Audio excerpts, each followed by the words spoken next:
It's Enemy Sidelines presented by Microsoft. My guest, Jim Wyatt, he covers the Tennessee Titans for the team. I talk to him twice a year. Jim, welcome in. Good to see you once again. Deepi, good morning. Happy New Year to you. Thank you so much. All right, the Titans, they're AFC South champs for the second year in a row, and they've got a chance to secure that number one seed in the AFC playoff picture. It's been such a season of adversity for the Titans, Jim. I mean, you cover the team. How surprised are you at where the Titans are sitting right now heading into Week 18? Well, I mean, this has been a team that's really flown under the radar, even though it's had a couple of times in that number one spot. And they've had some great success, winning a long stretch of games against, teams that went to the playoffs last year. But as you mentioned, there's been a lot of adversity. And this team has played with 88 different players this year because of injuries. Played half the year with that Derrick Henry, the offensive MVP from a year ago. Played a long stretch with that A.J. Brown, and Julio Jones has just not had the impact a lot of people thought they'd had. They've had to deal with a lot of COVID issues. But this has been a resilient team, and just when people maybe want to count them out, they seem to rise to the occasion. That's what happened on Sunday, is they won to get into that number one playoff spot with the help of the Bengals beating the Chiefs. And now the plan is to keep it. And, certainly it's not going to be easy. I know the Texans came in here and beat the Titans on their home field earlier this season. I'm sure that got the Titans' attention as well going into this one, but in a good spot. And we all know how valuable that number one seed is this year, because only one team gets one and only one team gets that playoff bye. And it's just like, it's just like a win in the playoffs if you can get it. So a lot of momentum and a lot of reason for the Titans to be ready to play in this game on Sunday. Yeah, that first round bye is going to have to go through Houston for the Titans. But you mentioned that Week 11 matchup and Derrick Henry. It seems like he's going to be the big storyline heading into this week's game, whether or not he comes back off of IR. And the Titans have done such a good job running the ball in recent weeks. Is there a real rush to bring Henry back, or maybe just save him for the playoffs? Yeah, and that's the big question here. How valuable is it to get him, 8-10 carries to get him to knock the rust off? I think he's going to play at some point this season. So whether that's going to be in the season finale or whether that's going to be in the playoffs kind of remains to be seen. I mean, if the Titans can take care of business on Sunday, you can get them an extra week's rest. But, there's a school of thought there that you kind of get him up, back in the flow of things. Then he's got a week to recover if the team wins. That's the $1 million question in Nashville. I don't know how that's going to be decided. I know a lot of people are anxious to see him on the practice field. I think the Titans will kind of see how that goes. But one of the reasons it's been successful and the reason they've been able to win without him is because of a former Texan, Deontay Foreman. I know, you're familiar with him, and he's done a great job. Dontrell Hilliard's done a great job. Mike Vrabel talking yesterday about some of these running backs who were kind of out of a job. He's kind of like stray cats. You bring them in your home, and these guys have turned out to be great for the Titans. So I'm curious just to see what ultimately is decided on what happens with Derrick Henry.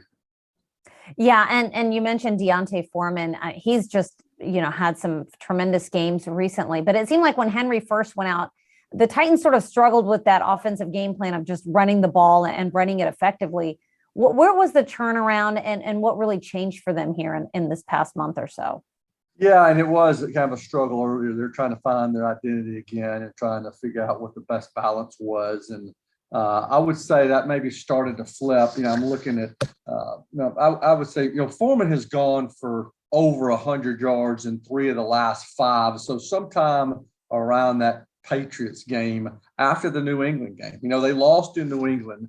But the Titans, had 2 backs that went for over 100 yards in that game, and they went for over 200 rushing yards as a team. I think that's when they really started to kind of get the flow back in the running game, and Foreman has had a lot of success after that. I mean, he's almost at 500 yards in the game since Derrick left. The running game as a whole has been, almost as productive as it was with Henry, just using a variety of different backs. Now, getting Derrick Henry back is going to make a big difference because it changes the way teams defend the Titans. He's obviously got a breakaway threat that these backs do not have. But the running game has been good without him, and then he's just going to give him a shot in the arm when he does come back.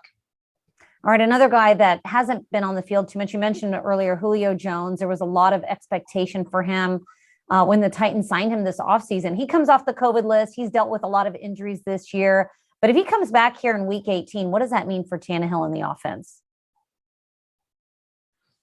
I wish I could tell you it would, it's going to jumpstart the team and take them to another level. But I've kind of learned, in covering Julio and watching him is you just, you get what you get. I mean, and I'm not, not trying to be critical of him, but it just has been, his production has been hit or miss. I mean, either because of his ability or inability to finish games, whether or not they look his way. I mean, he's out there a lot of times and playing and doesn't get the football. And part of that's because they've got a better receiver on the other side in A.J. Brown, and the attention maybe that goes to Julio. A.J. benefits from that, and I think other guys benefit from it.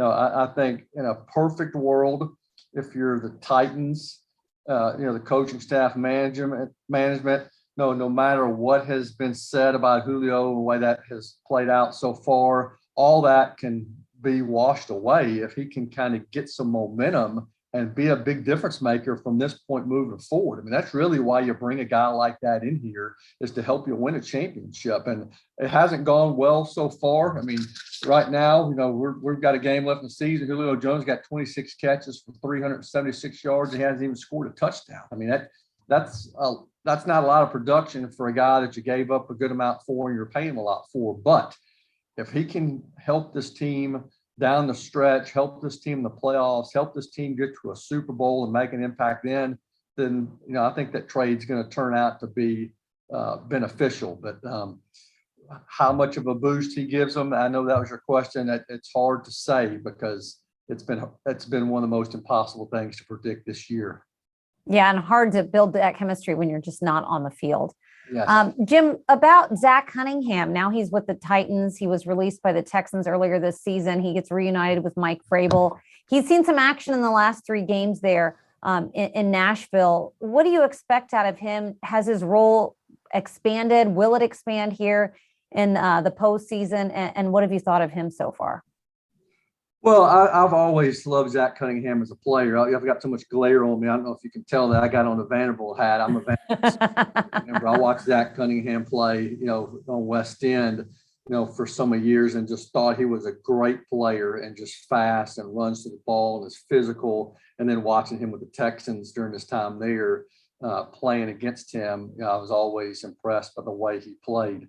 He came in here and started right out of the gate, and he's playing a lot of snaps. I mean, he's part of their starting unit in the base package, and I think he has fit in really well. And I think he's going to continue to play. I think the more he plays, the more familiarity he has with his defense and his teammates and expectations. I think the more of an impact he's going to make. That was a group when he joined it. It was kind of disjointed a little bit. Had a lot of guys, out with injuries or on the COVID list, and now all of a sudden they're getting guys back healthy. Zach Brown's is now, Jayon Brown, I should say, is now back off the COVID list and playing. Rashaan Evans is playing his best ball right now. David Long, who had a long stretch of being out, he's now back. And then you put those guys alongside, Zach Cunningham, and all of a sudden Titans, that may be one of their deepest positions on the team, inside backer. But with all that said, Zach is kind of at the top of the heap there. I mean, he's the guy that they're looking to not only down the stretch this year, but I think for the future. So I think they were lucky to get him. Don't know what happened down there that led to him leaving, but I know the Titans feel like they're very fortunate to get a guy of that caliber, late in the season. Yeah, certainly hard to see some former Texans there on the opposite side of the field, especially in the division. You mentioned 88 players that have played for one reason or another, either because of COVID or injuries to the other starters on the team. So That's actually an NFL record for a non-strike season. I was reading about that a little bit earlier. What or who has really impressed you the most with just the season and everyone that's had to step up? I mean, is it really a credit to Mike Vrabel? Is it some of the other guys, some unsung heroes? I mean, who do you credit some of these guys stepping up and really performing for the Titans this year?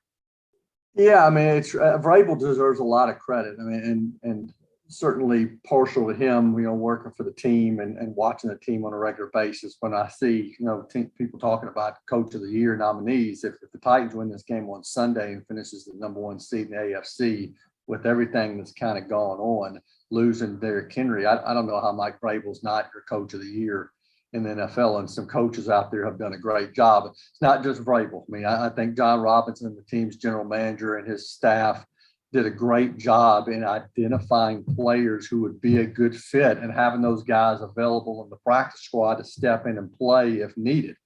And to be able to find guys on the market, whether it's Deontay Foreman, who they had familiarity with because last year, Buster Screen, a guy who was on the street and became available. He has stepped in and played really well for them. And they've done a good job in finding guys in the flow of the season to plug in and play.